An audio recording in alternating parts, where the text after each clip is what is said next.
Oke, uh, Assalamualaikum, selamat malam semuanya.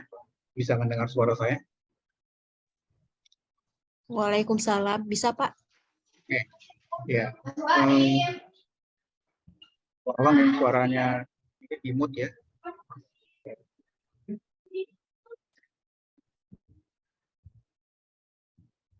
Kak Dharma, tolong di mute. Oke. Saya absen dulu, kalian. Kalau ada, tinggal sebutkan nama kalian. Ada gitu ya, hadir ya.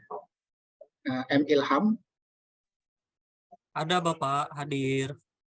Merah Sari, Hadir, Bapak. Hadir. Windy Yunike, Hadir, Pak. ya, Zian, Hadir, Pak. oke, Siti Nasma, Hadir, Pak. Delia Maturi, ada? Delia, Umar Said. Hadir, Pak. Hadir, Pak. Delia tadi ya, suaranya baru dengar. Ya, oke. Kemudian Anggia Putri. Hadir, Pak. Ya. Putri Dewi, Hadir, Pak. Anita Fauzia. Hadir, Pak. Oke. Kemudian Safara Putri. Safara Putri ada? Ada. Hadir, Pak. Ya. Kemudian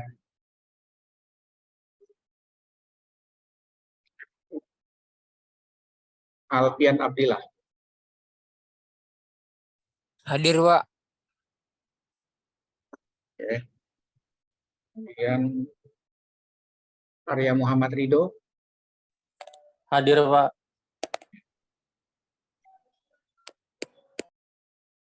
Fajar Bagus. Hadir, Pak. Hadir. Kemudian Ika Dharma tadi udah ya? Ika Dharma Putri udah? Hadir, Pak. Baik, baik.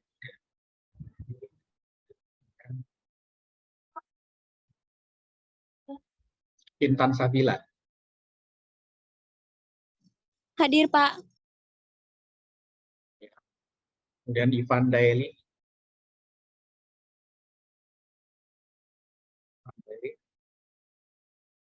Ya. Hadir, Pak. Ya. Kemudian Lutfiah Mauliza. Hadir, Pak. Ya. Kemudian Nina Hairunisa. Hadir, Pak. Nisa Hairul. Hadir, Pak. Ya. Nur Anissa Marliani. Hadir, Pak. Hadir, Pak. Ada. Ya. Ada.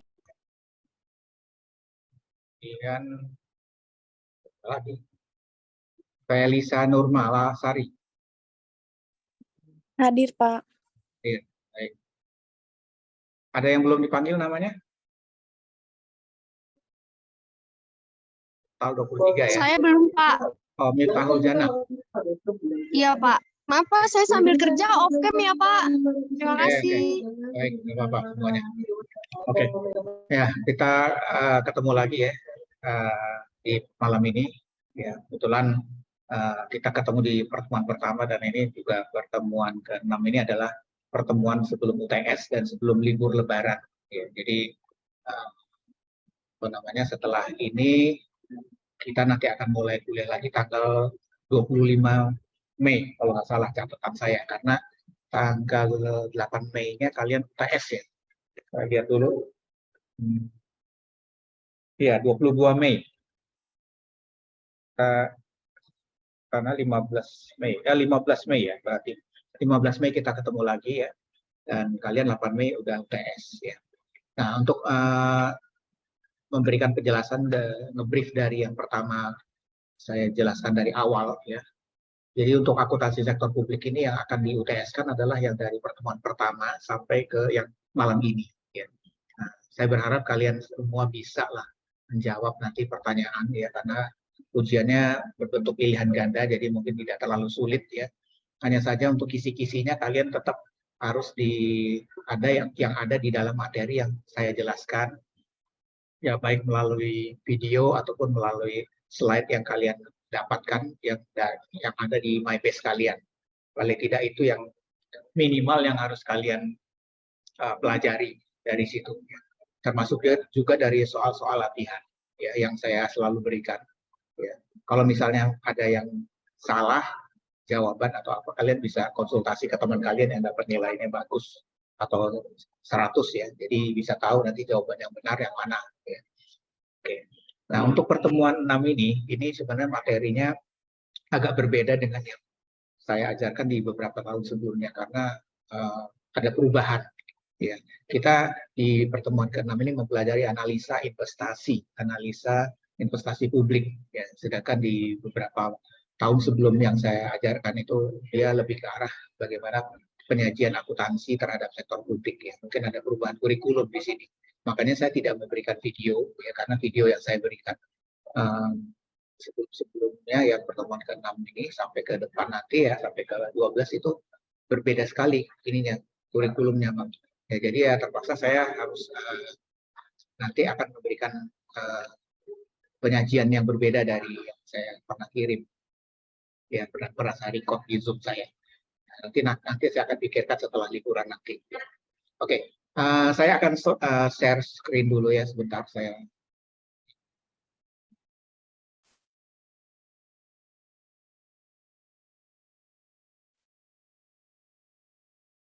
Oke, sudah terlihat ya?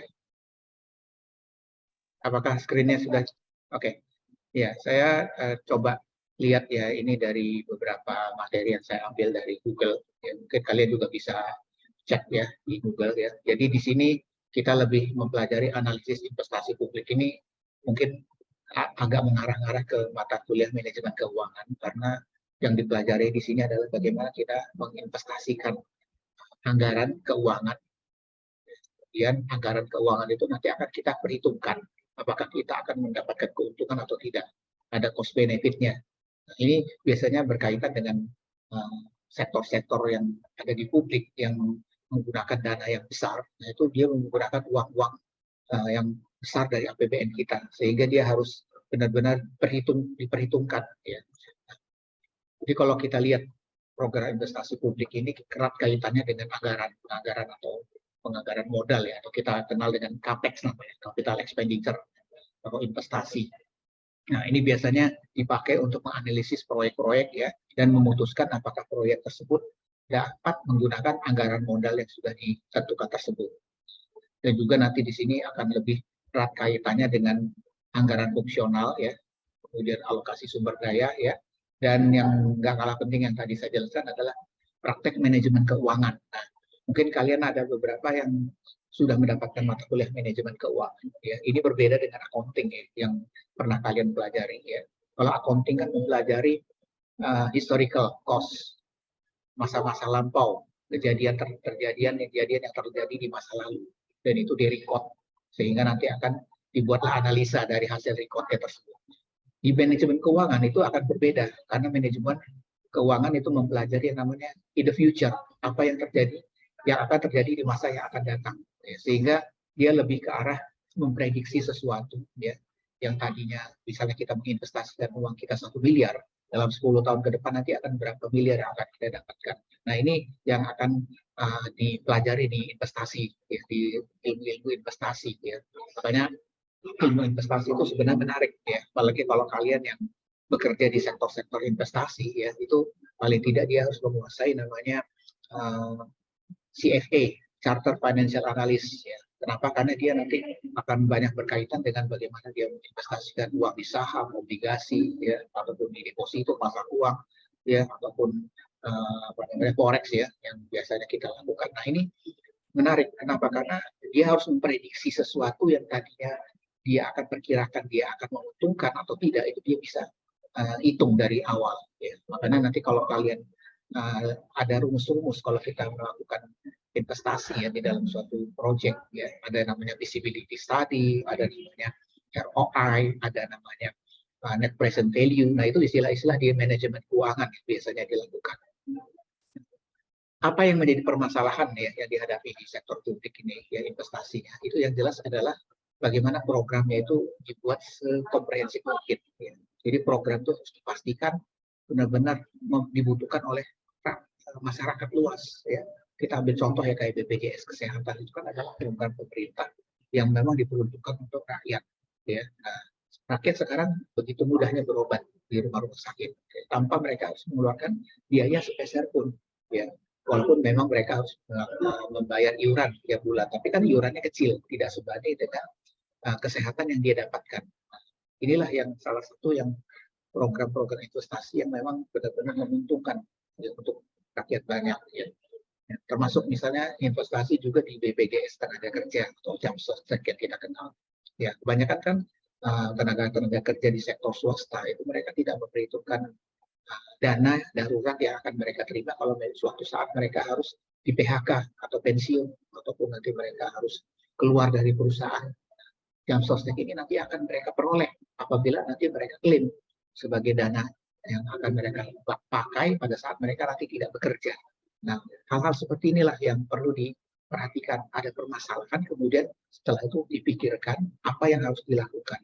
Nah, makanya di sini perlunya pengeluaran-pengeluaran. Oke, mungkin kalau nanti Zoom saya mati, ya, saya minta kalian di connect lagi ya, karena ini Zoom saya hanya 40 menit ya, dan kita sudah pakai untuk absen segala macam ya. Nanti kalian connectkan lagi ya kalau misalnya terputus. Ya. Kemudian di sini apa juga yang akan diperkirakan terhadap pengeluaran ya, yang akan datang itu juga harus diperhitungkan dari sekarang ya, sehingga nanti proyek-proyek yang ada itu pada saat nanti dievaluasi, benar-benar proyek-proyek itu memang memberikan manfaat yang besar pada rakyat banyak. Ya. Inilah yang harus dihadapi. Ya. Apa yang menjadi kebutuhan kalau kita melakukan investasi? Ya, tentu adalah aset ya, atau inventaris lah kita bilang di sini. Ya. Ini pasti kita harus lihat barang-barang modal yang ada. Apakah barangnya itu masih bagus atau sudah jelek atau usang. Nah, ini juga harus dilihat kira-kira harus diganti atau tidak semuanya itu. Nah, ini yang disebut dengan kebutuhan dari sisi inventarisasi investasi ya. Nah, kemudian juga dilihat bagaimana pelayanannya dengan tingkat investasi yang ada ini. Apakah sudah memadai, apakah harus dikembangkan, semua itu harus diteruskan dan dievaluasi terus. Dilihat juga tambahan cakupan layanan yang dibutuhkan yang akan datang seperti apa. Apakah akan terus dipakai atau tidak semua. Nah, ini juga akan dilakukan terus-menerus. Inilah yang akan dievaluasi terhadap kelayakan investasi. Nah, kriteria kelayakan investasi ya, kita lihat dari aspek teknis, sosial budaya, finansial ekonomi, dan distribusi. Ya. Ini yang menjadi kriteria. Pertama adalah bagaimana teknisnya, apakah teknisnya sudah cukup atau belum. Dan dilihat sosial budayanya, rakyat yang di sekitar apakah membutuhkan atau tidak. Termasuk dari sisi finansial ekonominya kuat atau tidak kita melakukan investasi. Ya. Dan terakhir adalah aspek distribusi, bagaimana pemerataan dari investasi yang sudah kita buat. Tentunya setelah itu baru nanti akan kita hitung bagaimana perhitungannya layak atau tidaknya itu nanti dilihat dari yang namanya cost benefit analysis dan cost effectiveness analysis. Nah, ini nanti akan kita coba pelajari apa itu yang dimaksud dengan itu ya. Kemudian kita lihat juga bagaimana kebutuhan investasi, bagaimana kita menentukan ya investasi itu harus dilihat atau digolong-golongkan ya. Ada yang namanya penggantian, ada yang namanya penambahan kapasitas, ada yang benar-benar investasi baru. Apa yang dimaksud dengan penggantian di sini ya? Tadi yang seperti saya jelaskan, barang-barang modal yang sudah rusak, yang sudah umurnya tua, ya, atau masa manfaatnya habis. Nah, ini harus diganti. Kenapa? Karena efeknya nanti adalah produksinya atau produktivitasnya akan menurun. Kan kalau sudah menurun, maka nanti dia tidak ada value added-nya lagi, manfaatnya akan berkurang. Makanya perlu yang namanya kita harus mencadangkan dana-dana untuk penggantian tersebut. Termasuk di sini penambahan kapasitas. Ya. Artinya kalau misalnya kapasitas di suatu tempat itu tidak layak lagi atau mencukupi, nah, ini nanti harus ditambah. Ya kita ambil contoh aja kayak rumah sakit. Ya, rumah sakit yang sekarang dibangun oleh pemerintah, ada RSUD, ada puskesmas dan sebagainya. Nah itu biasanya tiap tahun ada peningkatan terhadap pasien-pasien pelayanannya. Ya, ini ambil contoh aja di sini. Misalnya di tahun 2007 ada 50 pasien, kemudian tahun depannya lagi ada 80, tahun depannya lagi nanti ada berapa lagi, dan rumah sakitnya makin lama makin sempit. Nah, ini yang terjadi sekarang ini. Akhirnya apa? Perlu diperluas. Nah, tentu membutuhkan modal. Nah, untuk memperluas rumah sakit tersebut. Nah, inilah yang disebut dengan penambahan kapasitas. Nah, ataupun investasi yang benar-benar baru ya. Ya kita lihat saja LRT ya, MRT ya, kereta cepat. Nah, itu semua investasi yang sangat baru, yang benar-benar baru dinikmati oleh masyarakat kita ya. Dan yang sekarang ini yang lagi viral adalah kereta cepat Jakarta-Bandung ya, yang akan menempuh kecepatan lebih dari 300 km per jam. Jadi tempuh dalam waktu 30 menit katanya. Nah, itu kan butuh biaya yang sangat-sangat besar ya, sampai berapa triliun, sampai kita harus ngutang juga ke Cina. Nah, ini belum pernah ada sebelumnya, dan ini perlu diperhitungkan cost benefitnya. Benar nggak sih manfaatnya nanti akan lebih banyak daripada costnya? Ya, kita nanti lihat perkembangannya ke depan seperti apa nanti kereta cepat ya, KCJB ya kita sebut ya. Apakah memang lebih tinggi costnya atau lebih tinggi manfaatnya? Ya, kita belum tahu ya, karena kita belum tahu, belum melihat bagaimana reaksi dari masyarakat kita terhadap investasi ini yang dibuat oleh pemerintah. Ya. Kemudian kita juga mengenal aspek kelayakan investasi, ya, aspek teknis, sosial budaya, ya, ekonomi dan finansial, ya, dan distribusi, ya. Ini semua akan mempengaruhi terhadap investasi kita. Kemudian bagaimana kita menghitung ya, investasi, apa yang mempengaruhi ya, investasi publik. Ya. Yang pertama adalah tingkat diskonto. Yang dimaksud di sini adalah bagaimana merefleksikan keuntungan ya, rate of return kalau kita bilang istilahnya, dari proyek-proyek yang sudah kita buat nanti dengan resikonya ya. Apakah memang bisa kita mendapatkan keuntungannya? Ini yang disebut dengan diskonto tadi ya. Kita memproyeksikan sesuatu terhadap suatu proyek tersebut dengan resiko ya. Jika proyek tersebut tidak ada keuntungannya ya, tentunya ya harus kita tolak daripada kita sudah jalan proyek tersebut tidak mendapatkan hasil apa-apa ya. Uang sudah keluar banyak, ya, tenaga sudah, waktu sudah, tapi ujung-ujungnya tidak ada benefit. Nah, ini yang benar-benar harus diperhitungkan, ya, karena akan merugikan apabila diteruskan proyek tersebut. Ya. Kemudian inflasi, ya, faktor-faktor yang kedua yang mempengaruhi investasi publik. Ya. Apa yang menjadi penyebabnya kalau inflasi? Ya. Inflasi itu kan menyebabkan naikkan harga barang.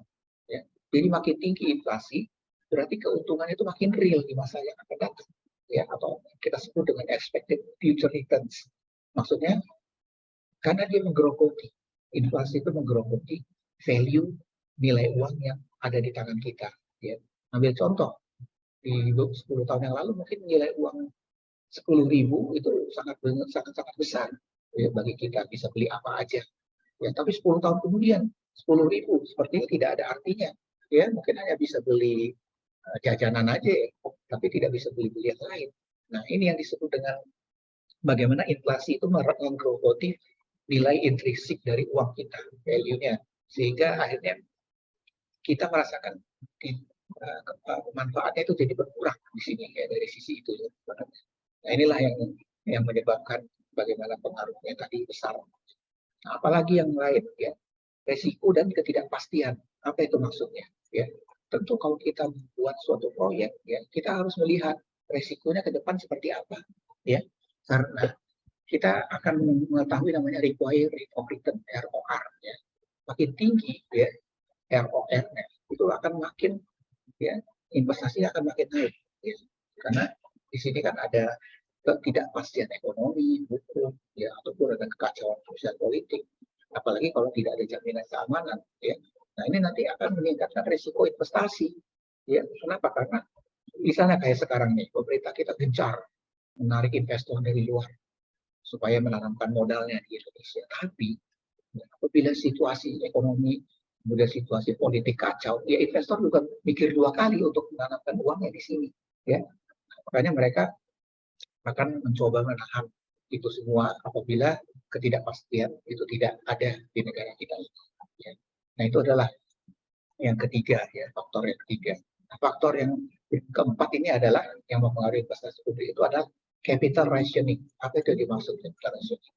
Ya, itu ketika organisasi menghadapi masalah ketersediaan dana, ya untuk melakukan pengurangan investasi, maka harus ada rankingan investasi ya, maksudnya ada prioritas mana nih yang harus didahulukan ya untuk ngadapin, karena dananya nggak cukup nih ya.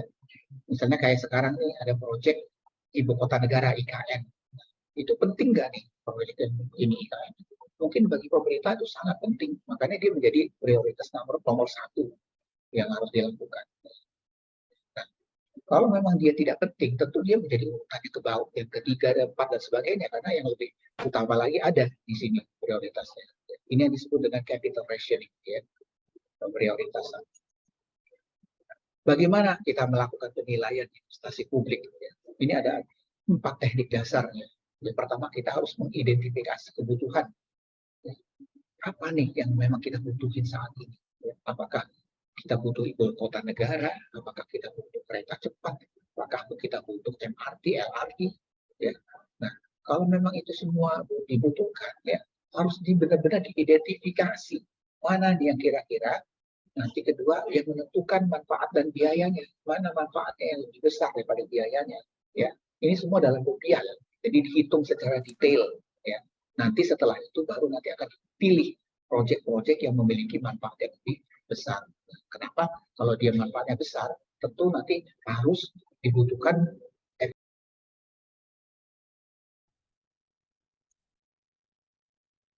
Oke, seperti yang saya jelaskan tadi ya, kita connect lagi ke tadi ya, karena terputus. Ya, saya lanjutkan tadi sampai di sini ya. Udah lihat screen-nya? Baik. Nah, nanti yang lain akan bergabung lagi ya. Kita lanjutkan ya. Jadi ini adalah teknik dasar investasi ya, penilaian investasi publik. Yang pertama kita harus mengidentifikasi kebutuhan investasi yang mungkin dilakukan. Apa menjadi kebutuhannya di sini? Ya. Kemudian menentukan semua manfaat dan biaya dari proyek yang akan dilaksanakan. Kemudian menghitung manfaat dan biaya dalam rupiah. Kemudian memilih proyek yang memiliki manfaat terbesar. Jadi di sini benar-benar dibutuhkan teknik bagaimana kita melakukan itu. Pertama kita lihat dulu analisis biaya manfaat. Apa yang dimaksud dengan analisis biaya manfaat? Ini disebut dengan cost benefit analysis. Ini adalah cara mengevaluasi suatu proyek dengan membandingkan ya nilai yang ada ya, sekarang ya, dengan seluruh manfaat atau keuntungan yang diperoleh dengan nilai sekarang dari seluruh biaya proyek tersebut. Ya. Jadi kalau misalnya kita membuat proyek, ya, kita harus lihat dulu ya mana yang besar dari proyek tersebut, manfaat atau biayanya. Kalau lebih besar biayanya daripada manfaatnya, ya berarti kita rugi nanti ke depannya. Ya. Kenapa? Karena hanya buang-buang uang dan tidak memiliki manfaat yang besar dari sisi rakyat yang merasakannya. Ya, makanya proyek-proyek pemerintah ya, yang besar-besar seperti kereta cepat Jakarta Bandung, MRT, kemudian LRT, ya. Kemudian coba lagi ada satu lagi busway misalnya ya. Nah, coba kita bandingin satu persatu. Mana nih dari ketiga empat itu yang menjadi manfaat terbesar yang sekarang benar-benar dirasakan. Tentu kita belum bisa menjawab bagaimana manfaat dari kereta cepat Jakarta Bandung atau KCJB ya. Kenapa? Karena kita tidak tahu apakah dengan adanya kereta itu nilai proyek tersebut bisa mendongkrak perekonomian atau tidak. Rakyat pun akan tertarik bergabung atau tidak. Itu kita tidak bisa ini lihat di sini ya. Nah, makanya harus benar-benar diperhatikan. Jadi dengan adanya analisis cost benefit ini, kita akan lebih menguntungkan untuk mengetahui ini semua. Kemudian ada lagi analisis biaya manfaat. Apa itu? Ya, ini ada 3 langkah ya, dalam analisis biaya manfaat. Ya. Pertama adalah memutuskan biaya dan manfaat apa saja yang akan dimasukkan. Ya, pilih gitu. Mana cost dan mana benefit yang benar-benar akan kita pilih dari sisi itu. Kemudian dari situ kita ukur dan kita evaluasi cost and benefitnya. Mana yang benar-benar memberikan benefit dan mana benar-benar tidak memberikan keuntungan. Kemudian kita juga harus lihat timing, ya.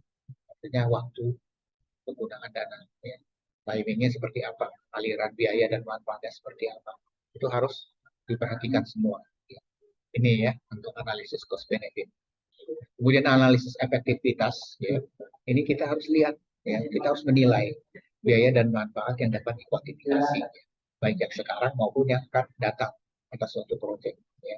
Kenapa? Karena kalau dia proyek tersebut tidak efektif, tentu akan terlihat ya, bahwa sebelumnya mereka tidak menghitung dengan baik nilai dari manfaat dan biaya proyek yang dibuat. Jadi penting yang namanya analisis efektivitas ini biaya. Nah, bagaimana langkah dalam melakukan analisis efektivitas biaya? Tentunya ya kita harus menentukan jumlah dan waktu atas semua biaya modal. Berapa jumlahnya? Berapa waktu yang dibutuhkan terhadap penggunaan biaya dan modal kita? Dan kita bikin estimasinya ya, dari biaya yang akan terjadi selama umur yang diharapkan dari suatu proyek. Kemudian membuat estimasi output terukur selama umur yang diharapkan dari suatu proyek. Nah, ini penting ya, harus dilakukan ya terus menerus. Selanjutnya apa? Ya. Nah, di sini setelah itu kita akan melakukan estimasi pengaruh biaya dan pendapatan atas aktivitas yang dilakukan. Ya. Kemudian mendiskusikan biaya dan manfaat yang dapat diukur untuk melakukan perbandingan. Terus menjelaskan secara realistis mengenai kemungkinan adanya biaya dan manfaat yang tidak dapat dihitung yang akan muncul dari proyek yang akan dijalankan. Nah, ini adalah analisis dari efektivitas dari suatu biaya. Ya. Kita harus perhatikan ini ya sebelum kita membuat suatu proyek. Baik, nah saya coba akan share slide yang dari BSI ya. Kita lihat bagaimana perbandingan ini. Nah, ini baru saya buat. Cek dulu ya. Ini ya.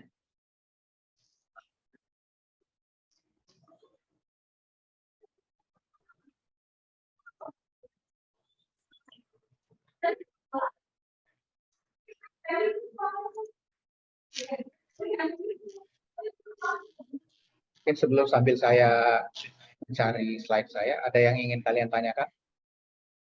Silakan ya, mengenai perkuliahan selama ini, kira-kira kalian ada kesulitan tidak? Ya, dari video-video yang saya kirimkan, kira-kira kalian ada kesulitan atau ada masalah? Ada yang menurut kalian sulit ditangkap atau apa? Atau tidak pernah dilihat videonya, tidak pernah dibuka? Nah,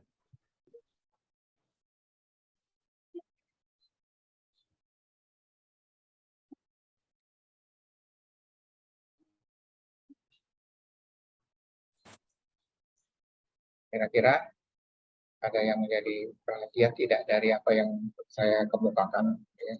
Baik dari sisi mana pertemuan kita selama ini, ya.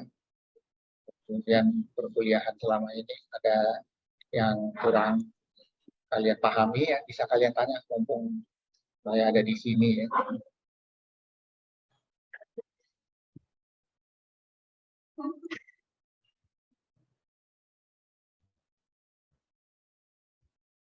Saya akan sampaikan saja dapat ya. Ini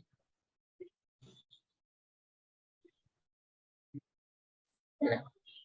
Sudah terlihat screen saya? Udah, Jadi Pak. ini yang ada di slide yang ada dari BSI ya. Kalau kalian perhatikan di sini ya, ini hampir sama dengan yang saya jelaskan tadi ya.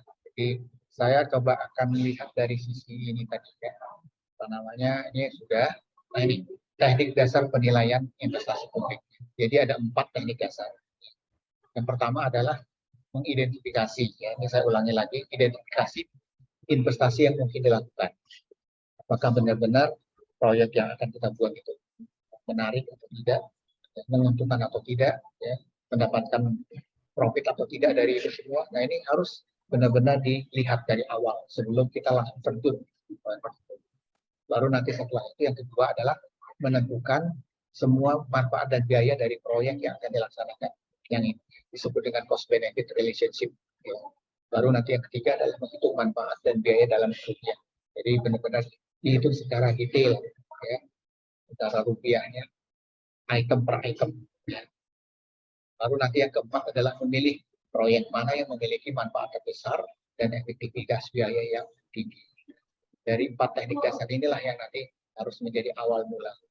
Nah, saya ada pertanyaan ya yang berhubungan dengan ini di kolom diskusi di MyBest. Nanti tolong kalian jawab, tapi tolong jawabannya lebih detail ya, jangan hanya meng-copy paste dari ini ya. Saya minta kalian coba cari dari berbagai sumber dan isinya lebih banyak. Ya.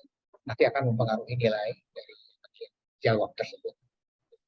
Nah, kebetulan materi yang saya jelaskan ini hanya sampai di sini ya. Dan kalian setelah itu kerjakan soal latihan, ya, yang soal latihan yang pilihan ganda juga ya, karena saya memberikan waktu hanya 1 minggu dan jangan sampai kalian lupa karena kalau udah lewat deadline itu nanti tidak akan bisa terlihat di layar saya dan ya, saya akan memberikan nilai 0 ya karena sudah lewat waktu. Ya.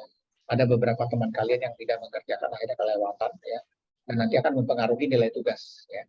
Paling tidak kalian nilai tugasnya bagus. Ya, supaya nanti pada saat UTS atau UAS nilainya jelek, nah nanti nilai tugas dan absen mempengaruhi dan menambah supaya jangan sampai nilainya jatuh. Dan saya tidak berharap kalian tidak lulus ya, saya pikir kalian harusnya bisa dapat nilai yang baik lah dari mata kuliah ini. Oke. Kira-kira itu saja ya yang saya jelaskan. Kalau ada yang ingin kalian tanyakan, silakan ditanyakan ya. Sebelum saya tutup mata kuliah ini ya, sampai minggu depan kalian akan libur dan kalian masuk tanggal 8 Mei itu UTS ya. Saya berharap kalian bisa mengerjakannya secara online ya. Setelah itu minggu depannya lagi kita akan kembali ketemu tanggal 15 Mei. Baik, itu saja semuanya ya. Mudah-mudahan bisa kalian terima materinya dan bisa kalian tangkap. Itu ada yang ingin kurang jelas, silakan bertanya. Oke. Kita ketemu nanti mungkin akan menggunakan Zoom lagi ya karena permulaan lagi.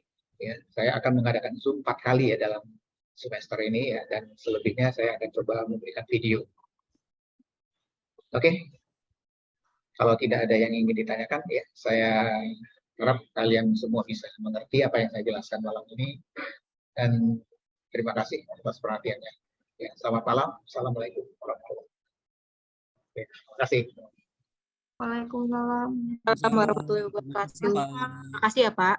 Oke, dari semuanya.